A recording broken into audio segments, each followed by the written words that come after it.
चलिए साथियों, बहुत बढ़िया। सभी का स्वागत है आज के सेशन में। और सभी लोग जो है निश्चित रूप से मस्त होंगे और सभी के जीवन में सब कुछ साथियों बहुत अच्छा चल रहा होगा। तो चलिए, सभी आ भी रहे हैं। तो साथियों, सबसे पहले जो है अभी हमने देखा कि जिद, किसी भी काम के लिए जिद बहुत जरूरी है। जीवन में जो जिद्दी बनता है निश्चित रूप से उसे हमेशा ही सफलता मिलती है और आज तक मिलती आ रही है। कि आपको अपने काम के प्रति जिद्दी बनना पड़ेगा। जैसे दो बच्चे हों किसी व्यक्ति के, और एक बच्चा जिद्दी हो और दूसरा थोड़ा सा सहूलियत वाला हो, और एक बच्चा जो जिद्दी है वो किसी चीज के लिए जिद कर ले, और एक बच्चा सही है जो जिद नहीं करता है, तो आप सबसे पहले जरूरत किसकी पूरी करेंगे? शायद जवाब होगा जो जिद्दी है, क्योंकि हमको पता है वो मानेगा नहीं बिना किए हुए, उसको वो चीज दिलानी ही पड़ेगी। तो ऐसे ही सृष्टि में भी है। सृष्टि हमारी माता है, प्रकृति हमारी माता है साथियों। अगर हम किसी चीज की जिद ठान लेते हैं तो पूरी कायनात मिल जाती है आपको वो दिलाने में, बस हमको वो जिद अपने अंदर लानी पड़ेगी। तो चलिए साथियों, सबसे पहले जो है परम पिता परमेश्वर को धन्यवाद देते हैं कि कहीं ना कहीं प्रत्यक्ष अप्रत्यक्ष रूप से कोई ना कोई शक्ति हमारे साथ जो है काम करती है। और उसके बाद जो है तमाम गुरुओं को धन्यवाद देते हैं जिन्होंने बचपन से लेकर आज तक हमको बहुत सारी चीजें सिखाने का, बताने का प्रयास किया। उसके बाद सर्वोपरि धन्यवाद अपने माता पिता को देते हैं जिनकी वजह से आज हम इस दुनिया में है। तो साथियों, एक चीज सही है कि माँ बाप का जो कर्तव्य था उन्होंने निभा दिया है। अब बारी हमारी है कि विपरीत परिस्थितियों में भी उन्होंने हमको पढ़ाया लिखाया, इतना बड़ा किया, हमारी सभी जरूरतों को पूरा किया। तो क्या हम ऐसा कुछ करने जा रहे हैं जिससे जवानी उन्होंने जो अपनी खोई थी हमारे लिए, क्या आज हम उनको वो सारी सुख सुविधा, वो सारी खुशियां, वो सारे सुख दे पा रहे हैं कि नहीं दे पा रहे हैं? अगर दे पा रहे हैं तो धन्यवाद है साथियों, अन्यथा उस ओर हमको आज सोचने की जरूरत है। तो चलिए साथियों, आगे चलते हैं। नेटवर्क मार्केटिंग से रिलेटेड एक बेहतरीन जानकारी मैं आप सभी के साथ शेयर कर रहा हूं, जहां से आपकी जिंदगी में यू टर्न आ सकता है। बस समझने की बात है। तो चलिए सीधे स्लाइड के ऊपर चलते हैं। तो स्लाइड के माध्यम से कुछ जानकारियां मैं आपको देने का प्रयास करता हूं, और ये जानकारियां आप समझिए और अपने जीवन में इनको अपनाने का प्रयास कीजिए, तो आपके भी जीवन में क्रांतिकारी परिवर्तन हो सकता है। चलिए, बहुत बढ़िया। स्क्रीन जो है, स्लाइड आपकी स्क्रीन पर आ गई होगी। थोड़ा सा इसको सेट कर लेते हैं।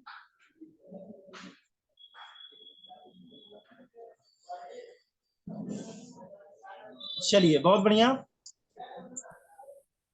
चलिए साथियों, स्क्रीन आपको दिखाई देने लगी होगी। इंपॉर्टेंस ऑफ ट्रेनिंग कि क्या जरूरत है आज ट्रेनिंग की। बहुत सारे लोग सोचेंगे बताया तो वही जाता है, रोज रोज वही सारी बातें होती हैं, रोज रोज बिजनेस की ही बात की जाती है। तो क्या जरूरत है हम रोज ट्रेनिंग मीटिंग क्यों करें? साथियों, सबसे पहले अगर जरूरत ना होती तो कंपनी देखिए अपने एंड से बहुत सारे मीटिंग ट्रेनिंग करवाती है। क्यों करवाती है? अपने लिए नहीं करवाती है। कंपनी तो इस समय बहुत फायदे में है, भारत में नंबर वन पर है, तो कंपनी को दिक्कत नहीं है साथियों। ये मीटिंग ट्रेनिंग हमको आगे बढ़ाने के लिए है। तो सबसे पहली चीज जो है रिड्यूस लर्निंग टाइम, कि आप कर कर के जो फील्ड में धक्के खाकर बहुत सारी चीजें सीखने वाले हैं, वो कंपनी कहती है कि आपको धक्के खाने की जरूरत नहीं है। अगर आप मीटिंग ट्रेनिंग का हिस्सा बने रहेंगे तो बहुत सारी चीजें आपको कम समय में सारी जानकारियां हो जाएंगी। इसके बाद दूसरी चीज है बेटर परफॉर्मेंस, कि आप कैसे एक अच्छा परफॉर्मेंस फील्ड में दे पाएंगे। अगर आप हर मीटिंग ट्रेनिंग को अटेंड कर रहे हैं तो वहां से बहुत छोटी छोटी जानकारियां आपको मिलेंगी, आप उसकी बार बार प्रैक्टिस करेंगे तो फील्ड में आप अच्छा प्रदर्शन कर पाएंगे साथियों। इसके बाद अगली जो चीज है एटीट्यूड परफॉर्मेशन, यानी बहुत बार होता है कि हमारे अंदर जो है एटीट्यूड की कमी होती है। तो उस एटीट्यूड को भी यहाँ से जो है बिल्ड किया जा सकता है, जिससे हम बहुत अच्छे से फील्ड में एटीट्यूड को दिखा सकते हैं। एटीट्यूड का मतलब है कि कैसे जो है कम समय में हम अपने आप को और बेहतर बना सकते हैं। जो हमने सपना लिया है, जो टारगेट लिया हुआ है, कैसे हम उसको और अच्छी तरीके से जो है पूरा कर सकते हैं। इसके बाद अगली जो चीज है साथियों, help in solving operational problems. यानी बहुत सारी दिक्कतें आपको फील्ड में आएंगी, फील्ड से रिलेटेड आएंगी, लेकिन अगर आप मीटिंग ट्रेनिंग का हिस्सा लगातार बने रहते हैं तो आपको बहुत सारे टूल्स, बहुत सारी जानकारियां ऐसी मिल जाएंगी कि आप उस समस्या का, जो बहुत सारी समस्याएं आने वाली हैं, उसको सॉल्व करके आगे बढ़ सकते हैं। तो ये इंपॉर्टेंस है मीटिंग और ट्रेनिंग की। हमेशा जो है इसको हमको वरीयता देनी है, और जो मीटिंग और ट्रेनिंग को वरीयता नहीं देता है, यहां से उसके जीवन में बहुत बड़ा परिवर्तन नहीं हो सकता है साथियों। इसके बाद अगली जो चीज है कि व्हाट इज नेटवर्क मार्केटिंग। क्या है नेटवर्क मार्केटिंग, क्यों हमको नेटवर्क मार्केटिंग करना चाहिए। तो सबसे पहली जो चीज है साथियों, इक्वल अपॉर्चुनिटी। आज आपने देखा होगा बहुत सारे लोग होते हैं जिनकी उम्र 60 साल से ऊपर हो जाती है, वो अपने आप को रिटायर्ड मान लेते हैं, वो कोई काम नहीं करते हैं, धोती कुर्ता लुंगी कुबरी लेकर किनारे बैठे रहते हैं। उनको लगता है अब तो हमारी उम्र हो गई है।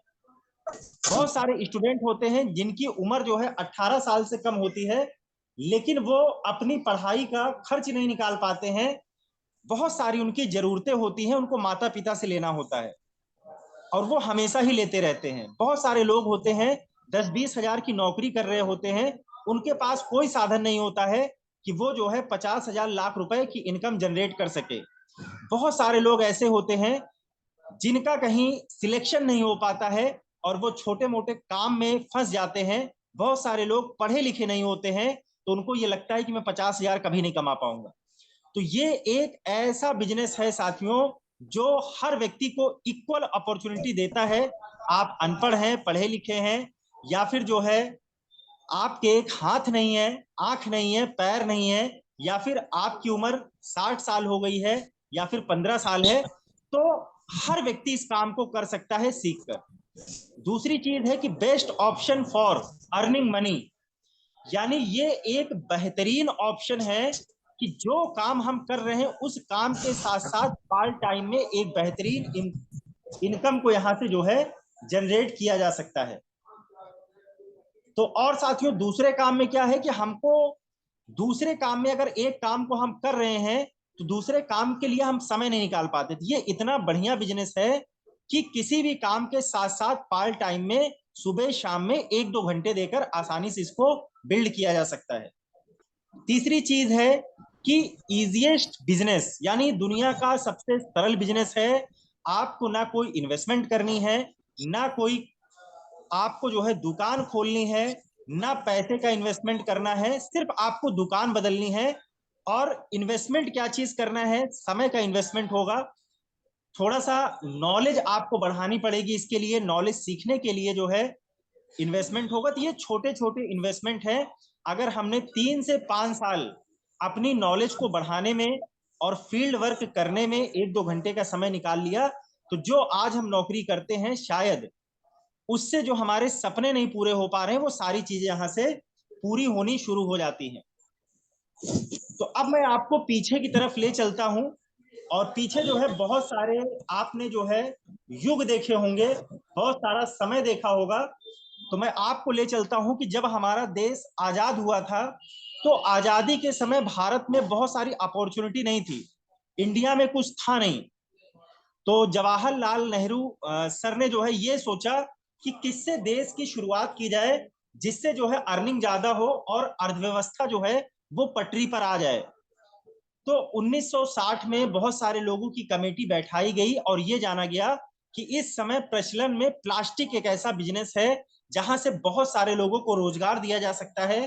प्लास्टिक की बहुत सारे लोगों ने पॉलीथीन बनाना शुरू कर दी, बहुत सारे लोगों ने पॉलीथीन के बर्तन बनाने शुरू कर दिए, और पॉलीथीन से रिलेटेड खिलौने बनने लगे, यानी बहुत सारी चीजें बनने लगी एक बड़े स्तर पर।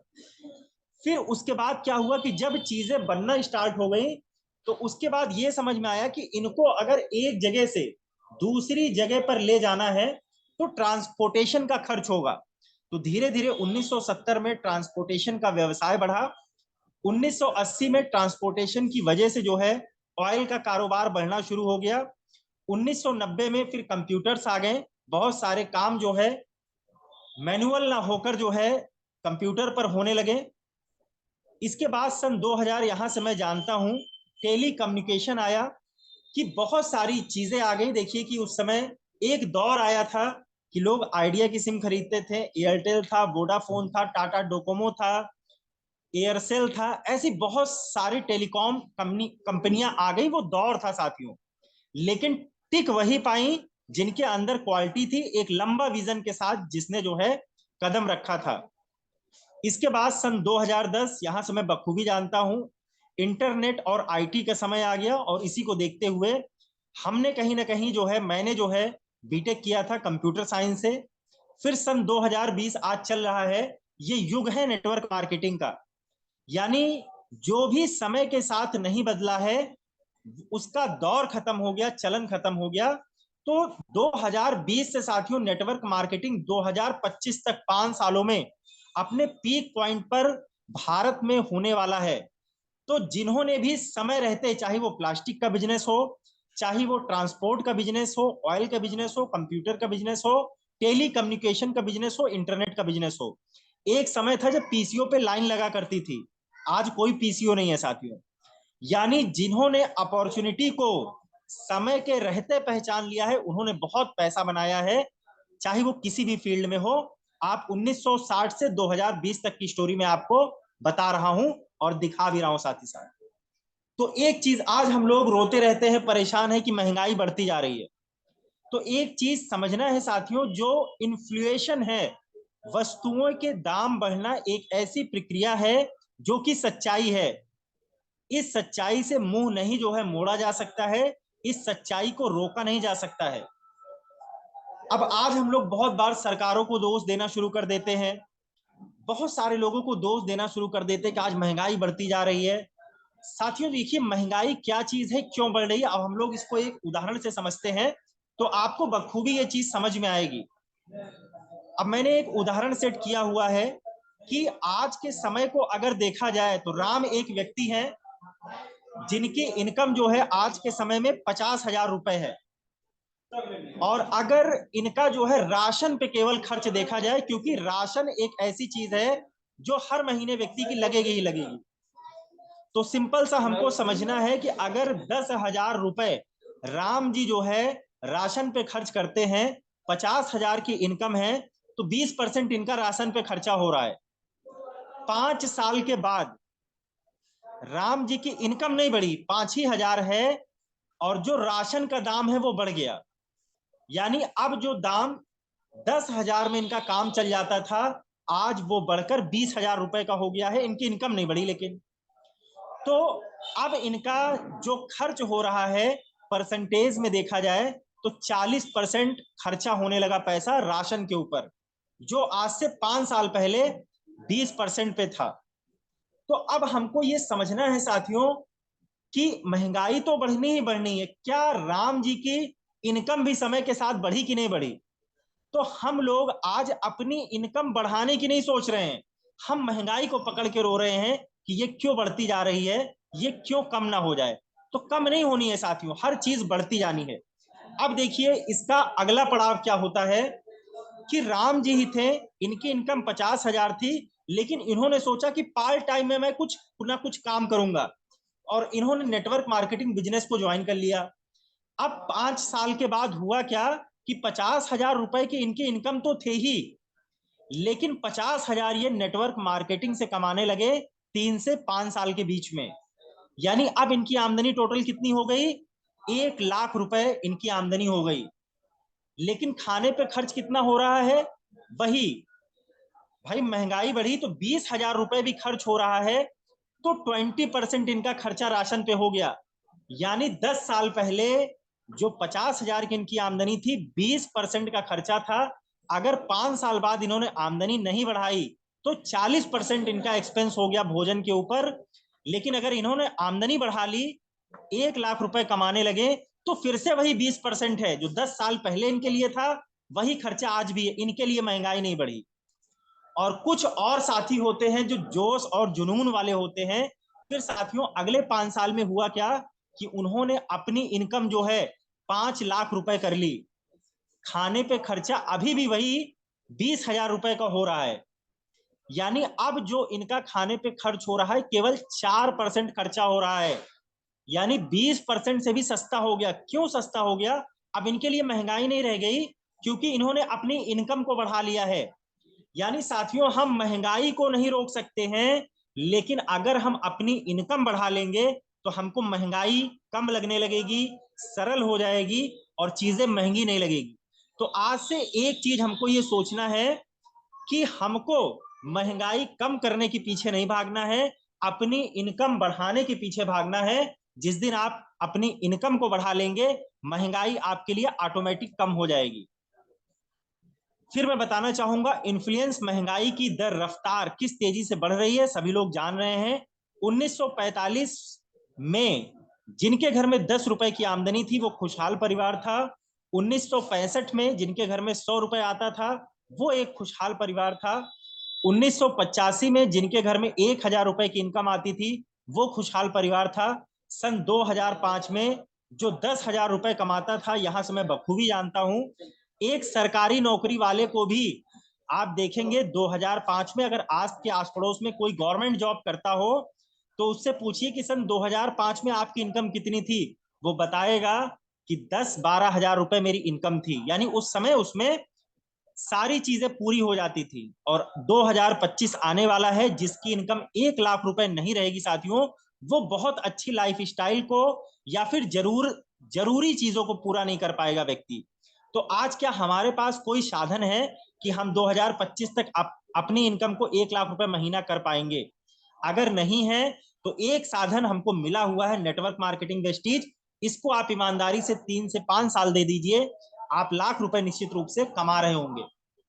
तो साथियों, इस बिजनेस में होता क्या है, सफलता मिलती कहां से है कि 90% एक्साइटमेंट का बिजनेस है, ये जोश और जुनून का बिजनेस है। थके हुए लोगों के साथ कोई नहीं आना चाहता, उनके साथ कोई करियर नहीं बनाना चाहता है। तो 90% ये बिजनेस जोश और जुनून का है, जो अपने अंदर सबसे पहले हमको लाना है। उसके बाद टीम में इसका प्रमोशन करना है, टीम में हमको इसको लेकर आएंगे। लेकिन जो चीज हमारे पास रहेगी वही चीज हम टीम में ट्रांसफर कर सकते हैं। इसके बाद 8% यहाँ पर टेक्निक काम करती है। टेक्निक का मतलब है टेक्नोलॉजी से, ऐप है, ये सारी बेसिक जानकारी हमको होनी चाहिए। 2% चीजें काम करेंगी फाइन ट्यूनिंग से। अपनी टीम के साथ आपको अच्छा व्यवहार रखना है, जो आपके अपलाइन है उनके साथ अच्छी ट्यूनिंग होनी चाहिए। तो ये सारी चीजें हैं, सफलता के मंत्र हैं। कुछ चीजें मैं और आपको जल्दी से बताने का प्रयास करता हूं कि ऑलवेज स्माइल ऑन फेस। सफलता के लिए आपके चेहरे पर एक मुस्कान होनी चाहिए। जैसे बहुत सारे लोग होते हैं जो कहते हैं कि सर मेरा चेहरा ही ऐसी मुस्कान आती नहीं है। जिनको ये मुस्कान आती नहीं, मैं बता देता हूं कि आप प्रोस्पेक्ट के सामने मत हंसिए। जब भी आपको हंसने का मन करे, चीज चीज आप जानते होंगे पनीर को बोलते हैं, तो आप सिर्फ अपने होठों को बंद करके अपने मुंह से चीज कहने का प्रयास कीजिए, उसको सुनाई भी ना दे। और जैसे ही आप चीज चीज करेंगे, अपने आप आपके होठों पर मुस्कान आ जाएगी, आपको कुछ करना नहीं पड़ेगा। तो इस फॉर्मूले को भी इस्तेमाल कीजिए। मेरी टीम में बहुत सारे लोग मिलते, कहते सर मुझे स्माइल आती ही नहीं है। मैंने कहा तुम चीज चीज कहा करो मुंह बंद करके, कोई जरूरत नहीं, स्माइल ऑटोमेटिक आ जाएगी। दूसरी चीज साथियों, हमको ये समझना है कि नीट एंड क्लीन ड्रेसअप, कि साफ सुथरा ड्रेस होनी चाहिए अगर आप प्रोफेशनली तरीके से इस बिजनेस को बिल्ड करना चाहते हैं तो। तीसरा, वॉइस, जो आपकी नॉर्मल आवाज है 25% आवाज को बढ़ाइए, जिससे जोश जुनून बरकरार आपका दिखेगा। इसके बाद अंतर लाइए, थोड़ा तेजी में चलिए। जैसे बहुत सारे लोग होते स्टेज पर जाते हैं डल से, थके थके से रहते हैं, तो हमको अपनी स्पीड में परिवर्तन करना पड़ेगा। बी पंक्चुअल, हर काम में पंक्चुअलिटी लाइए, समय के पाबंद बनना शुरू कीजिए। छठी चीज, do not share your personal problem with anyone. आपकी जो पर्सनल दिक्कत है ये अपने पास रखिए, किसी डाउनलाइन को बताने की जरूरत नहीं है। तो प्रॉब्लम का सोल्यूशन दोस्तों कोई नहीं बता सकता है। अगर आपको कोई प्रॉब्लम आती है, जिसको हम लोग चैलेंज कहते हैं, प्रॉब्लम कुछ नहीं होती है, तो अपने अपलाइन से एक बार उस चैलेंज को बताइए, तो उसका वो सोल्यूशन देगा। तो अपने एंड से जब तक हम चैलेंज को खत्म करना नहीं सीखेंगे, तब तक हम एक बहुत अच्छे लीडर नहीं है इस बिजनेस के लिए। सातवीं, fake it till you make it, यानी जब तक आप चीजों को सही से अचीव ना कर लें, तो फेक का मतलब है कि उन चीजों का विजुअलाइजेशन जरूरी है कि आज भले ही वो चीजें हमारे पास नहीं है, लाख रुपए की इनकम नहीं है, लेकिन हमारा दिमाग ये नहीं जानता है, सब कॉन्शियस माइंड ये नहीं जानता है कि हमारी जेब में लाख रुपए है कि नहीं है। जो हम सोचेंगे वही वो मानता है। तर्क वितर्क करना जो है कॉन्शियस माइंड का काम है, तो सब कॉन्शियस माइंड को मजबूत कीजिए। इसके बाद लर्निंग गोल्स, कहां से हमारे टारगेट अचीव होना शुरू होंगे? Giving daily work report to your coach, जिसको भी आप मेंटर मानते हैं, कोच मानते हैं, उनसे दिन भर में 24 घंटे में एक बार बात करने का जरूर प्रयास कीजिए। शाम को बात कीजिए, रात में बात कीजिए, और अपनी पूरी जो रिपोर्ट है आज के दिन आपने क्या क्या किया है उनको बताने का प्रयास कीजिए, उनके साथ चर्चा कीजिए, तो हो सकता है वो और अच्छा कुछ आपको ऐड करा दे उसमें। 30 मिनट इन अ वीक, यानी जो है सप्ताह में 30 मिनट अपने अपलाइन के साथ बैठकर काउंसलिंग कीजिए बिजनेस के विषय में। इसके बाद training of weak point 30 minute per day, आपको जो लगता है कि मेरा कमजोर पड़ाव है या मैं इस चीज में कमजोर हूं, 30 मिनट उसकी प्रैक्टिस कीजिए। Daily 30 minutes book reading, 30 minute तक किताबें पढ़ने की आदत डालिए। दूसरी चीज है साथियों लिस्ट, भूमि पूजन, never start from mobile dictionary, यानी हमको जो है सिर्फ जो है सबसे पहले स्टार्टिंग में मोबाइल डिक्शनरी का सहारा लेना है। 200-300 नाम सेव होते हैं, उसको लिस्ट में लिखना है। डू नॉट प्रीजज, किसी को हमको प्रीजज नहीं करना है, कौन करेगा कौन नहीं करेगा। इसके बाद प्रियोरिटी दीजिए कि सबसे पहले प्रियोरिटी 3 स्टार फॉर्मूला होता है। फर्स्ट स्टार हम लोग उसको देते हैं जिसकी युवा एज है, यानी जिसके पास अथॉरिटी है।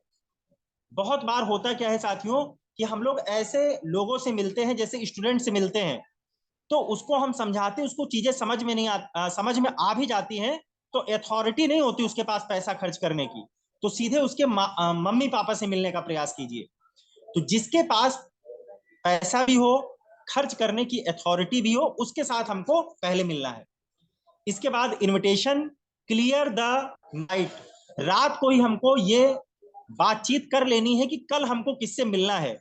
हम लोग दोपहर में सुबह इस चीज के लिए परेशान हो जाते हैं, तो व्यक्ति से रात में ही समय ले लीजिए और क्या करना है क्या नहीं करना है इसको समझ लीजिए कि फोन पर हमको गाथा नहीं गानी है।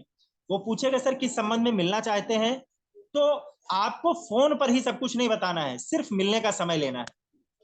चौथी चीज, show the plan, dress code आपका अच्छा होना चाहिए, टेस्टिमोनियल्स आपके पास होने चाहिए बताने के लिए, दिखाने के लिए। इसके बाद टाइम बाउंड, बहुत ज्यादा पहली बार में व्यक्ति को हम बताने का प्रयास ना करें, धीरे धीरे वो सारी चीजें जान जाएगा। इसके बाद अगली जो चीज होती है साथियों कि कई बार होता है कि ऑब्जेक्शन हैंडलिंग, यानी जिसको हम लोग क्लोजिंग कहते हैं, फॉलो अप कहते हैं। तो पहली बार जब आप व्यक्ति से मिलते हैं तो उसके 44% डाउट क्लियर हो जाते हैं, लेकिन कई बार व्यक्ति नहीं मानता है, नहीं जुड़ता है।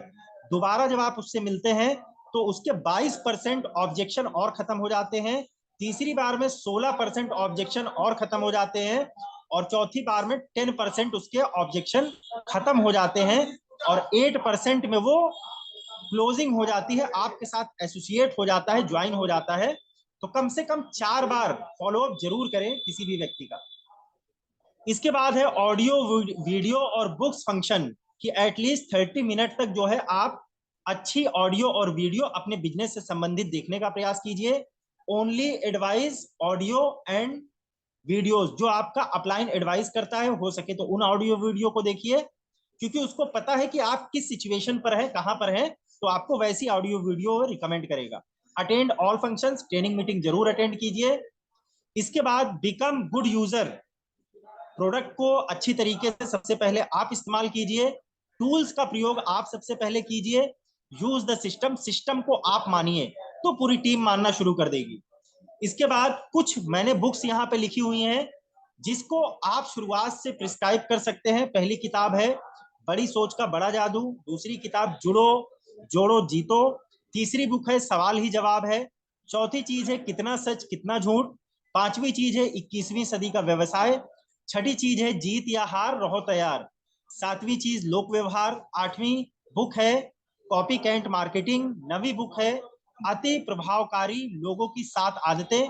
10वीं बुक है लक्ष्य। 11वीं बुक है मैं सेलिंग में असफलता से सफलता तक कैसे पहुंचा। और 12वीं बुक है टाइम मैनेजमेंट। तो ये कुछ किताबें हैं साथियों, इसको हमको जरूर पढ़ना है। तो आप इसको ऑनलाइन ऑर्डर करके मंगा सकते हैं, अपनी सीनियर से कह सकते हैं, वो आपको लाकर दे देगा।